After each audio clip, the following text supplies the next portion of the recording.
વિદ્યાર્થીની બહેનો અને મિત્રો, આની પહેલાંના ચર્ચામાં આપણે થોડીક સમજૂતી મેળવી હતી કે બિન પ્રમાણસર સાધન સંયોજનનો નિયમ શું કહે છે અને એ નિયમની સાર શું છે એને સમજવાની કોશિશ કરી હતી. અને એમાં પ્રણાલિકાગત અર્થશાસ્ત્રીઓ શું કહે છે અને સમકાલીન અર્થશાસ્ત્રીઓ શું કહે છે એના વિશેની સમજ પ્રાપ્ત કરવા માટેનો પ્રયત્ન કર્યો હતો. અને બેનહામ, પ્રોફેસર માર્શલ વગેરે જે આના વિશેની રજૂઆત કરી કે ભાઈ બિન પ્રમાણસર સાધન સંયોજનનો નિયમ શું છે, તો એની પણ આપણે ચર્ચા કરી હતી કે બિન પ્રમાણસર સાધન સંયોજનનો નિયમ શું કહેવા માગે છે એને સમજવાની આપણે કોશિશ કરી હતી. માર્શલ માત્ર ખેતીને ધ્યાનમાં રાખીને, કૃષિ ક્ષેત્રને ધ્યાનમાં રાખીને આ નિયમ આપે છે, જ્યારે સમકાલીન અર્થશાસ્ત્રીઓ એ કૃષિ ક્ષેત્ર સિવાય બધા જ ક્ષેત્રોમાં આ નિયમ કામ કરે છે એવું એમનું માનવું છે. એટલે ઉત્પાદનની પ્રક્રિયા દરમિયાન ઉત્પાદનના અમુક સાધનોને સ્થિર રાખીને કેટલાક અસ્થિર સાધનોનું પ્રમાણ વધારતા જવામાં આવે તો ઉત્પાદનમાં કેવી પરિસ્થિતિ પેદા થાય છે એનું એમણે સમજ આપવા માટેની કોશિશ કરી છે કે શરૂઆતના તબક્કામાં તમે ઉત્પાદનના અસ્થિર સાધનોનું પ્રમાણ વધારતા જાઓ તેમ તેમ એ જે અસ્થિર સાધનોનો ખર્ચ આવે એના કરતાં ઉત્પાદન વિશેષ પ્રમાણમાં થાય. અને એ ઉત્પાદન વિશેષ પ્રમાણમાં થાય એને કારણે ઉત્પાદક કે સંચાલક અસ્થિર સાધનોનું પ્રમાણ વધારતા જાય તો એ જેટલા પ્રમાણમાં ખર્ચ કર્યું હોય એટલા પ્રમાણમાં એનું ઉત્પાદન પ્રાપ્ત થાય, પેદાશ પ્રાપ્ત થાય.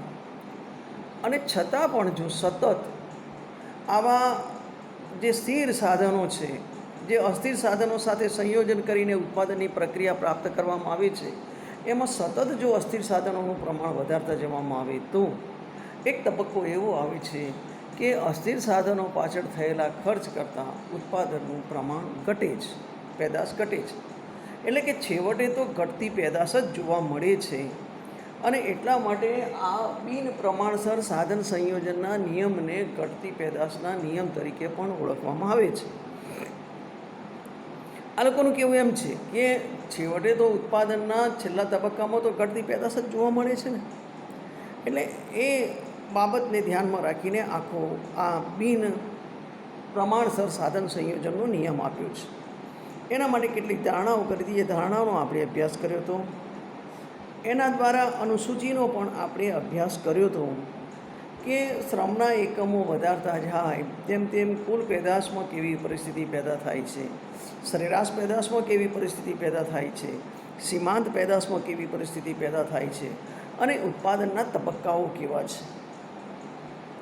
એટલે આ ઉદાહરણમાં જમીનદાર પોતાના 5 એકરના ખેતરમાં મૂડી, ખાતર, સિંચાઈ, ખેતીના અન્ય ઓજારો વગેરેનું પ્રમાણ યથાવત રાખીને માત્ર શ્રમના એકમો જ વધારો કરવામાં આવે છે. અર્થાત અહીં અન્ય સાધનોનું પ્રમાણ સ્થિર રાખી માત્ર શ્રમના સંદર્ભમાં ઉત્પાદનનું વિધેય રજૂ કરવામાં આવ્યું છે. જેમ જેમ શ્રમનું પ્રમાણ વધારવામાં આવે છે તેમ તેમ કુલ પેદાશ વધતી જણાય છે. જોકે છેલ્લા તબક્કામાં તેમાં ઘટાડો જણાય છે.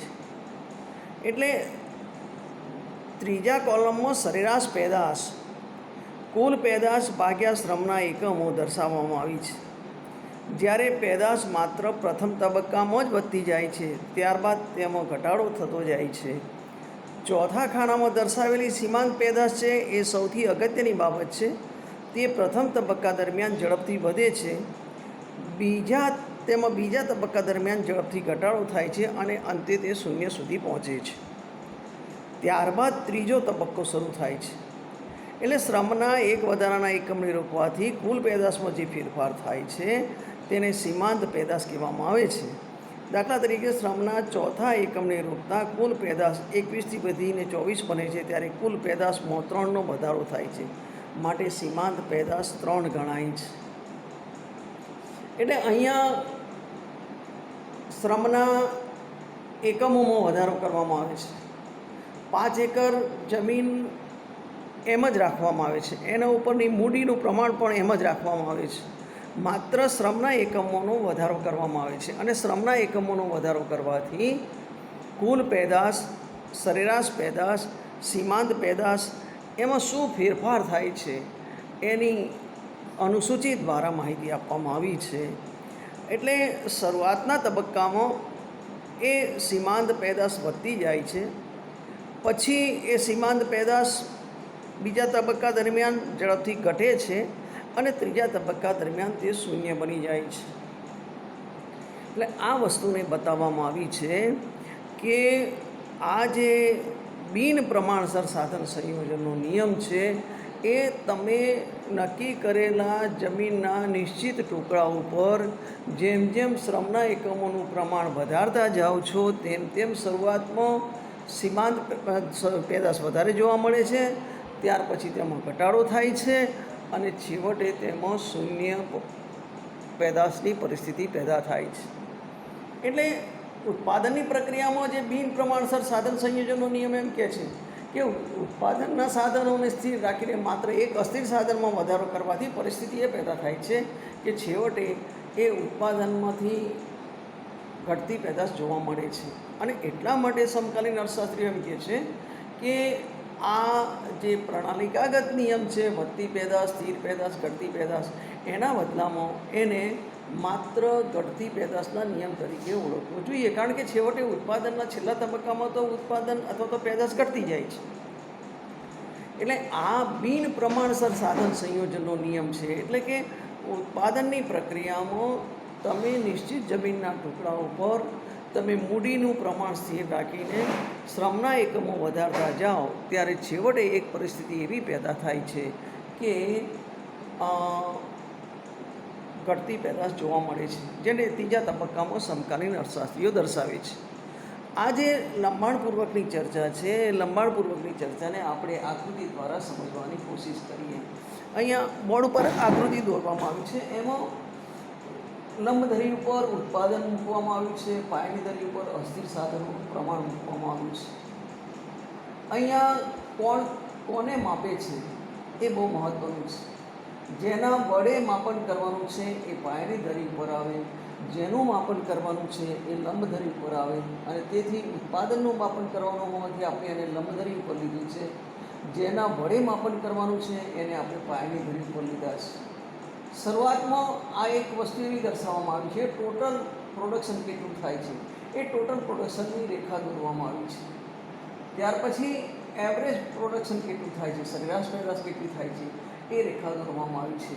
અને ત્યારબાદ ત્રીજી રેખા છે એ માર્જિનલ પ્રોડક્ટ સીમાંત પેદાશની રેખા છે, અને એ સીમાંત પેદાશની રેખા દોરવામાં આવી છે. હવે શરૂઆતમાં જ્યારે તમે અસ્થિર સાધનોનું પ્રમાણ વધારતા જાઓ છો ત્યારે પહેલા તબક્કામાં ઉત્પાદનનું પ્રમાણ વધે છે. જેટલું તમે અસ્થિર સાધનો પાછળ ખર્ચ કરો છો એના કરતાં એનું ઉત્પાદન વધે છે.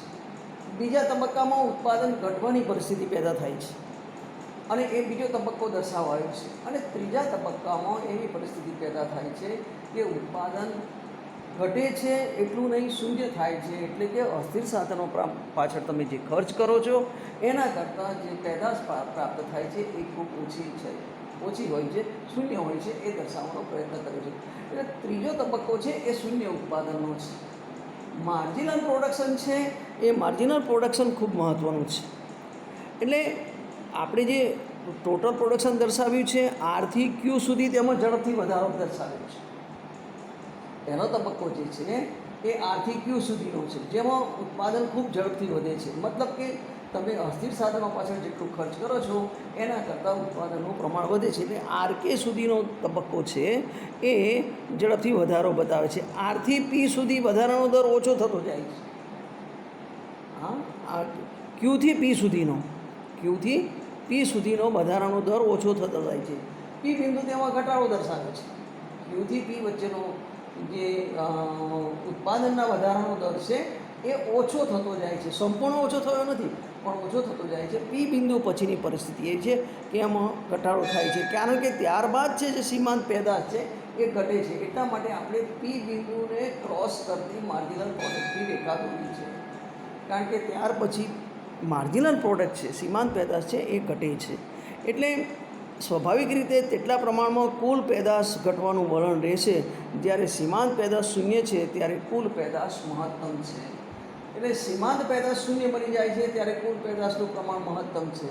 ત્યાર પછી મહત્તમ પેદાશનું પ્રમાણ પ્રાપ્ત થયા પછી પણ જો અર્થતંત્રમાં આ ઉત્પાદનની પ્રક્રિયામાં જો સતત અસ્થિર સાધનોનું પ્રમાણ વધારતા જવામાં આવે તો સીમાંત પેદાશ શૂન્ય બને છે અને કુલ પ્રોડક્શન એટલે કે કુલ ઉત્પાદન એ મહત્તમની સ્થિતિ પેદા કરે છે.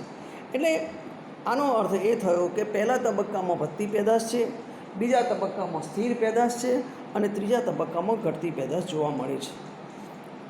એટલે આ બિન પ્રમાણસર સાધન સંયોજનના નિયમમાં જે 3 તબક્કા જોવા મળે છે તે પેદાશના નિયમની રજૂઆત આપે છે.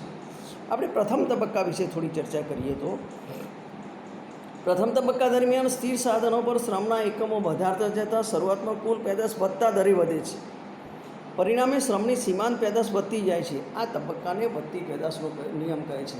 એટલે શરૂઆતનો તબક્કો છે એમાં ઉત્પાદન વધે છે પણ વધતા દરે વધે છે. વધતા દરે વધે છે એટલે કે જેટલા પ્રમાણમાં અસ્થિર સાધનો પાછળ ખર્ચ કરો છો એના કરતાં ઉત્પાદનમાં પ્રાપ્ત થતો વધારો વધુ છે. એટલે વધતા દરે વધે છે. કુલ ઉત્પાદન વધે છે તો ખરું જ પહેલા તબક્કામાં, પણ એ વધતા દરે વધે છે. અહીંયા પ્રશ્ન એ થાય કે અસ્થિર સાધનોનું પ્રમાણ વધવાની સાથે વધતી પેદાશનું વલણ શા માટે જોવા મળે છે? એવું બને એવો પ્રશ્ન થાય. તેનું કારણ એ છે કે શરૂઆતમાં ઉત્પાદનના સ્થિર સાધનોની ઉત્પાદન શક્તિનો પૂરેપૂરો ઉપયોગ થતો નથી અને આથી જેમ જેમ અસ્થિર સાધનોનું પ્રમાણ વધારવામાં આવે છે તેમ તેમ આ સ્થિર સાધનોની ઉત્પાદન શક્તિનો પૂરો ઉપયોગ થતો જશે. પરિણામે પેદાશ ઝડપથી વધે છે અને આ તબક્કામાં અસ્થિર સાધનોની અછત અને સ્થિર સાધનોની છત રહેતી હોય છે. એટલે એવો પ્રશ્ન ઊભો થાય કે શા માટે શરૂઆતથી જ મોટી ઉત્પાદન શક્તિ ધરાવતા સ્થિર સાધનો વસાવવામાં આવે છે? તેનું કારણ એ છે કે કેટલાક ઉત્પાદનના સાધનો વિભાજ્ય નથી. આ સાધનોની અવિભાજ્યતાને લીધે આ સાધનો નાના કદમાં વસાવવાની ટેકનિકલ મર્યાદાને લીધે શક્ય બનતું નથી અને પરિણામે શરૂઆતમાં અસ્થિર સાધનો વધતા સ્થિર સાધનોની ઉત્પાદન શક્તિનો પૂર્ણપણે અસરકારક ઉપયોગ થતો જવાથી કુલ પેદાશ ઊંચા દરે વધતી જાય છે. આ ખૂબ મહત્ત્વનું છે. તમે માત્ર વર્ણન કરી દો કે શરૂઆતમાં વધતા દરે ઉત્પાદન વધે છે, વધતા દરે પેદાશ વધે છે, પણ એ વધતા દરે પેદાશ વધવાનું કારણ શું છે? તો શરૂઆતના તબક્કામાં જે સ્થિર સાધનો છે એ સ્થિર સાધનો વિભાજ્ય નથી. સ્થિર સાધનો છે એ મોટા યંત્રો છે. સ્થિર સાધનો છે એ ટૂંકા ગાળામાં બદલી શકાતા નથી. આ સ્થિર સાધનોને વિભાજિત કરી શકાતા નથી. નાના નાના એકમો એ બહુ મોટા જથ્થામાં એ ઉત્પાદનના દરેક ક્ષેત્રમાં સ્થિર સાધનો વસાવવામાં આવે છે. હવે એ જ્યારે મોટા જથ્થામાં સ્થિર સાધનો વસાવવામાં આવે છે ત્યારે શરૂઆતમાં આ સાધનોની જે સ્થાપિત ઉત્પાદન શક્તિ છે એ સ્થાપિત ઉત્પાદન શક્તિનો પૂરેપૂરો ઉપયોગ થતો નથી અને તેથી જેમ જેમ અસ્થિર સાધનોનું પ્રમાણ વધારવામાં આવે છે તેમ તેમ એમની સ્થાપિત ઉત્પાદન શક્તિનો પૂરેપૂરો ઉપયોગ થાય છે. હવે કેટલાક ટેકનિકલ કારણોસર આ જે સ્થાયી ઉત્પાદનના સાધનો છે એ ખૂબ વિશાળ મોટા યંત્રો ગંજાવર કદના હોય છે અને નાના નાના એકમોમાં વિભાજિત કરી શકાતા નથી. એટલે શરૂઆતના તબક્કામાં એવું બને છે કે એ ઉત્પાદનના સાધનોની પૂરેપૂરી શક્તિનો સંપૂર્ણ ઉપયોગ થતો નથી. જેમ જેમ તમે અસ્થિર સાધનો વધારતા જાઓ છો તેમ તેમ એમની સ્થાપિત ઉત્પાદન શક્તિનો પૂર્ણપણે ઉપયોગ થાય છે અને એને કારણે ઉત્પાદનના સાધનો છે એ ઉત્પાદનના સાધનોનું સ્થાપિત ઉત્પાદન શક્તિનો પૂરેપૂરો ઉપયોગ થવાથી એ ઉત્પાદન જે વધે છે એ વધતા દરે ઝડપથી વધે છે. બીજો તબક્કો છે એ ઘટતી પેદાશનો છે. અસ્થિર સાધનો વધવાની સાથે સરેરાશ પેદાશ ઘટવા લાગે છે. ત્યારથી ઘટતી પેદાશ શરૂ થાય છે. સરેરાશ પેદાશ ઘટવા લાગે છે તે કારણ કે સ્થિર સાધનો પર અસ્થિર સાધનોનું પ્રમાણ સતત વધતું જતું હોવાને લીધે સાધન સંયોજન બિન પ્રમાણસર બને છે. ઘટતી પેદાશમાં આવું બને છે. અહીંયા આરથી ક્યુ સુધી વધતી પેદાશ બતાવી છે, ક્યુથી પી સુધી સ્થિર પેદાશ બતાવી છે અને પી પછી આકૃતિમાં ઘટતી પેદાશ બતાવી છે. હવે ઘટતી પેદાશનો તબક્કો શા માટે શરૂ થાય છે કે સાધનોનું પ્રમાણ સતત અસ્થિર સાધનોનું પ્રમાણ વધતું જાય છે. હવે એના કારણે જે સાધન સંયોજન છે એ બિન પ્રમાણસર બને છે. શરૂઆતમાં સ્થિર સાધન જમીનનું પ્રમાણ વધારે હતું. જેમ જેમ અસ્થિર સાધનો વધતા જાય તેમ તેમ સ્થિર સાધનોનો વધુને વધુ ઉપયોગ શક્ય બનતો જ ગયો. અંતે સ્થિર અને અસ્થિર સાધનોના ઇષ્ટ સંયોજનની સ્થિતિ આવી જાય, જે આપણે બતાવી છે પી બિંદુએ. પી બિંદુએ અહીંયા ઉત્પાદન ઇષ્ટ છે, પી બિંદુએ ઉત્પાદન મહત્તમ છે. ઇષ્ટ સાધન સંયોજનની સ્થિતિ આવી જાય એટલે કે ઉત્પાદનના સ્થિર સાધનો અને ઉત્પાદનના અસ્થિર સાધનો એ બંનેની જે સ્થાપિત ઉત્પાદન શક્તિ છે એ સ્થાપિત ઉત્પાદન શક્તિનો પૂરેપૂરો ઉપયોગ થઈ ગયો છે. અને એ આવી ગયા પછી પણ અસ્થિર સાધનો વધતા જતા હોવાથી તેમને એટલે કે શ્રમને કામ આપી શકાય તેવી સ્થિતિ હોતી નથી. એટલે સાધન સંયોજન વધુને વધુ બિન પ્રમાણસર બને છે. અને વધુને વધુ બિન પ્રમાણસર થતું જાય તો વધુ પડતા અસ્થિર સાધનો અલ્પ સ્થિર સાધનોની સ્થિતિ જોવા મળે છે. પરિણામે સરેરાશ પેદાશ ઘટતી જોવા મળે છે. સ્થિર સાધનો એ મોટા ગંજા વર્ગના છે, એને વિભાજિત કરી શકાય એમ નથી. અને એ જે સ્થિર સાધનો છે એ સ્થિર સાધનોની સ્થાપિત ઉત્પાદન શક્તિનો પૂરેપૂરો ઉપયોગ થયા પછી પણ અસ્થિર સાધનોનું પ્રમાણ વધતું જાય તો સ્થિર સાધનોની સ્થાપિત ઉત્પાદન શક્તિનો પૂરેપૂરો ઉપયોગ થઈ ગયો છે. હવે જ્યારે તમે અસ્થિર સાધનોનું પ્રમાણ વધારો છો ત્યારે શું બને છે કે સાધન સંયોજન છે એ સાધન સંયોજન બિન પ્રમાણસર બને છે. મતલબ કે અસ્થિર સાધનોનું પ્રમાણ વધતું જાય છે અને સ્થિર સાધનો તેટલા ને તેટલા પ્રમાણમાં રહે છે, પણ સ્થિર સાધનોની ઉત્પાદન શક્તિનો પૂરેપૂરો ઉપયોગ થઈ ગયો છે. એટલે ક્યુથી પી સુધી જે છે એ પૂરેપૂરો ઉપયોગ થઈ જવાની પરિસ્થિતિ બતાવે છે. પી મહત્તમ બિંદુ છે. પછીની પરિસ્થિતિ એવી આવે છે કે અસ્થિર સાધનો અને અલ્પસ્થિર સાધનોની સ્થિતિ જોવા મળે, પરિણામે સરેરાશ પેદાશ ઘટતી જાય. એટલે સ્થિર સાધનો અવિભાજ્ય હોવાને લીધે અસ્થિર સાધનોની જેમ તેમને નાના નાના પ્રમાણમાં વધઘટ શક્ય હોતી નથી. જો અસ્થિર સાધનોની જેમ સ્થિર સાધનોની પણ વિભાજ્ય હોત તો બંનેમાં એક સરખો વધારો કે ઘટાડો કરી સરખી પેદાશ મેળવી શકાત. મતલબ કે ઘટતી પેદાશ કે વધતી પેદાશની સ્થિતિ હોત જ નહીં. સાધન સંયોજન હંમેશા ઇષ્ટ જ રહેત, પણ એવું જોવા મળતું નથી. જો વિભાજ્યતા મુખ્ય બારણેથી દાખલ થાય તો બિન પ્રમાણસરતા પાછલા બારણેથી ભાગી જશે. એટલે કે ઉત્પાદનના જે સ્થિર સાધનો છે એ સ્થિર સાધનો જો વિભાજ્ય હોય તો એ સ્થિર સાધનો વિભાજ્ય હોવાને કારણે આ જે બિન પ્રમાણસર સાધન સંયોજન અસ્તિત્વમાં આવે છે તે આવશે નહીં. પછી વધતી પેદાશ કે સ્થિર પેદાશ પણ જોવા મળશે નહીં, અને વધતી પેદાશ કે ઘટતી પેદાશ પણ જોવા મળશે નહીં, અને સ્થિર પેદાશ જોવા મળશે. એટલે કે પૂરેપૂરા ઇષ્ટતમતાની જ સ્થિતિ રહેશે, ઇષ્ટ સ્થિતિની જ પરિસ્થિતિ રહેશે. એમાં પછી વધતી પેદાશ કે ઘટતી પેદાશ અસ્તિત્વમાં આવશે નહીં. પણ આવું બનવા પાછળનું કારણ એ છે કે ઉત્પાદનના જે સ્થિર સાધનો છે એ ઉત્પાદનના સ્થિર સાધનોને વિભાજિત કરી શકાતા નથી. એટલે રોબિન્સે ઘટતી પેદાશનું કારણ દર્શાવતા જણાવે છે કે ઉત્પાદનના સાધનો એકબીજાની અપૂર્ણ અવેજી સાધનો હોવાને કારણે ઘટતી પેદાશ જોવા મળે છે. જો ઉત્પાદનના સાધનો સંપૂર્ણ અવેજી હોત તો અસ્થિર સાધનો પણ સ્થિર સાધનોની અવેજીમાં ચાલી શકત અને પેદાશમાં સતત વધારો મેળવી શકાત. પણ શ્રમ એ અસ્થિર છે, યંત્ર એ સ્થિર છે. હવે એ સાધન સંપૂર્ણ અવેજી હોય તો માત્ર શ્રમનું સંપૂર્ણ પ્રમાણ વધારીને યાંત્રિક શક્તિ વિના પણ ઉત્પાદન વધારી શકાય, પરંતુ સાધનો સંપૂર્ણ અવેજી નથી.